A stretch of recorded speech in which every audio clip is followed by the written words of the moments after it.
Hello everyone, it's Helene from Heart House Astrology, and I am here today with a very special guest, a friend of mine, New Milford Councilman and lawyer, Matthew Seymour.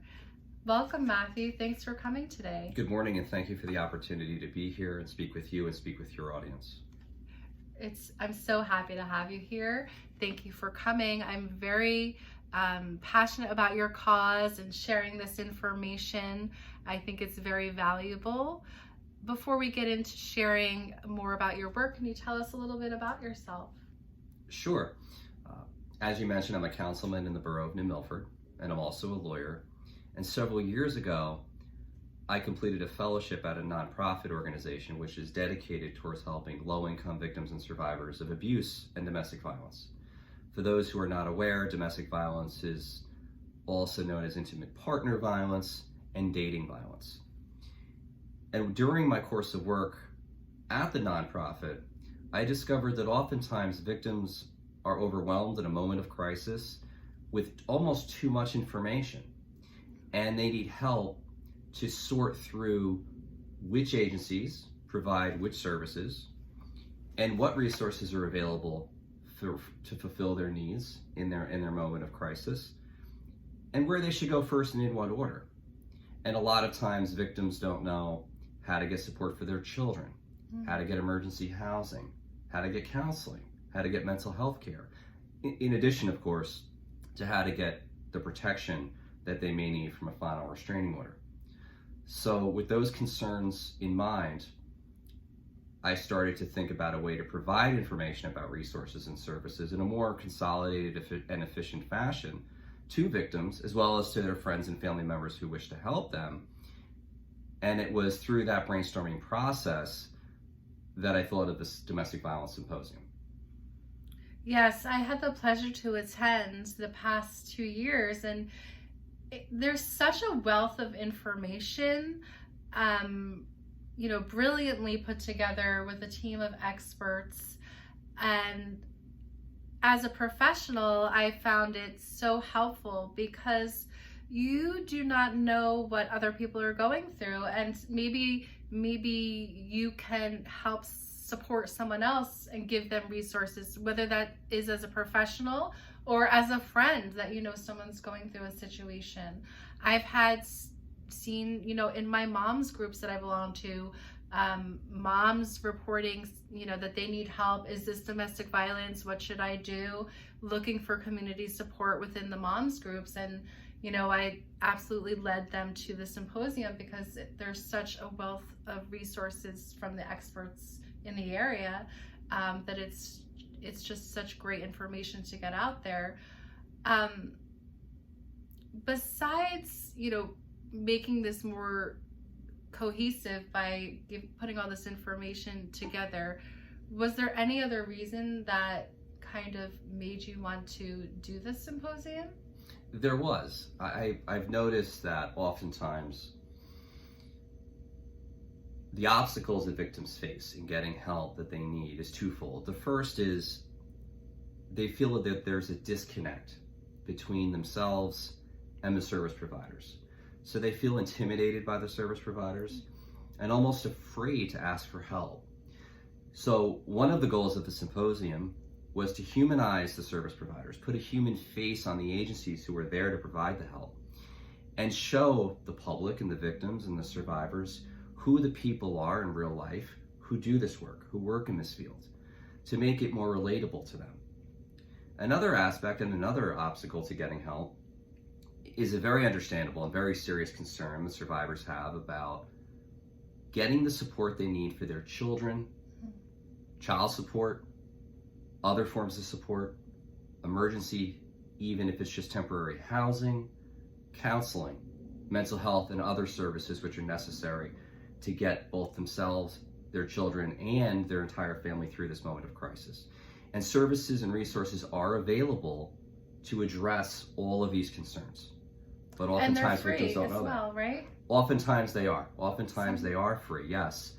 And in addition to that, one of the aspects of our symposium, which I'm very proud of and I think is truly unique, is the fact that each year at each program we offer we offer victims an opportunity to hear stories of survival from victims themselves, survivors themselves, who come and share their story at the symposium and talk about both what went right for them in their journey and also candidly what went wrong. And we have a roundtable discussion about how to improve the areas of services where that survivor may have been failed in getting help, to improve those services in the future. Yeah, I think that is a brilliant addition to the symposium, because if you can't get the victim to be brave enough to reach for the services, then it's hard to build that bridge. And by having the model of someone who, who is a victim, sees as relatable, and hey, they were in my shoes experiencing similar experience of domestic violence and intimate partnership as they are, it helps inspire them that they can actually do this, because a lot of it is fear. They're living in fear every day, and then it's hard to shift out of that, especially when environmentally, economically, without the support, it would be very challenging to do so. So what I love about your program is that it covers everything. It covers mental health. It covers, getting the women places to live, and helping with the children and therapy. It really covers everything, and it's a community. There's other people who have been in their shoes, and it takes community support to help each other. So I really love that about the symposium. Yeah. Thank you. And I would also point out that the reason why, even after the pandemic has ended, that we have not simply returned to a live in-person attendance format, but instead have maintained an online presence as well. And we have preserved our virtual live stream viewing option, in addition to returning to a live and in-person attendance option, is to provide victims and survivors another way in which to view and watch the program, either in its entirety if they choose, or even just part of it.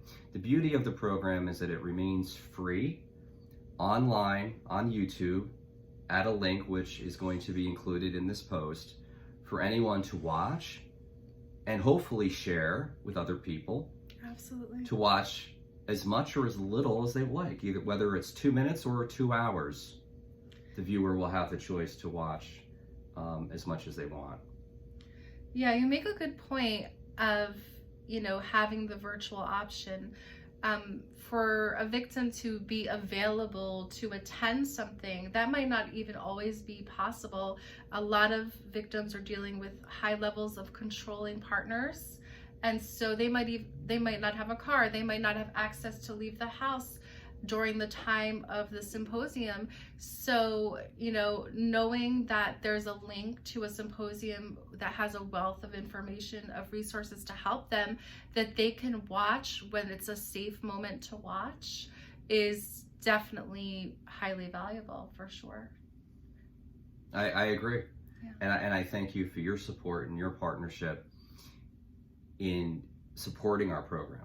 And for those of your viewers who aren't aware, Helene attends every symposium and gives us very honest and important constructive criticism and feedback, which is more valuable than positive feedback, because it gives us an opportunity and valuable insight to how we can improve it and make it better to help more victims in the future. If we can help just one person, just one victim get help, we view it as a success. Absolutely. One person is a life-changing event. So, and it always helps, their children and the generations to come, when you can help stop that pattern of abuse, that cycle. So it was so great having you here. And was there anything else from the symposium that is on here that we need to mention, or have we covered everything? We've covered everything. Again, I would just encourage those watching to please watch the program, which again is free on YouTube. The link is included, and also to please share the link to the YouTube of the program with as many people, to help as many people as possible. Yeah. And thank you for your help. Thank you everyone for watching, and thank you for coming, Matthew. Thank you again for the invitation and opportunity. Absolutely.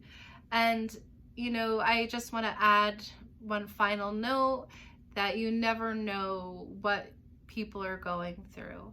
And by sharing this, you may be sharing some valuable information with a friend, a neighbor, a coworker that may be going through experience themselves of domestic violence and need support, or maybe someone in their family or friends. So the more we share this, generously, we're really just putting this information and support out into the community. So I really, really thank you all so much for sharing and watching. It means so much to me. Thank you, everyone. Thank you.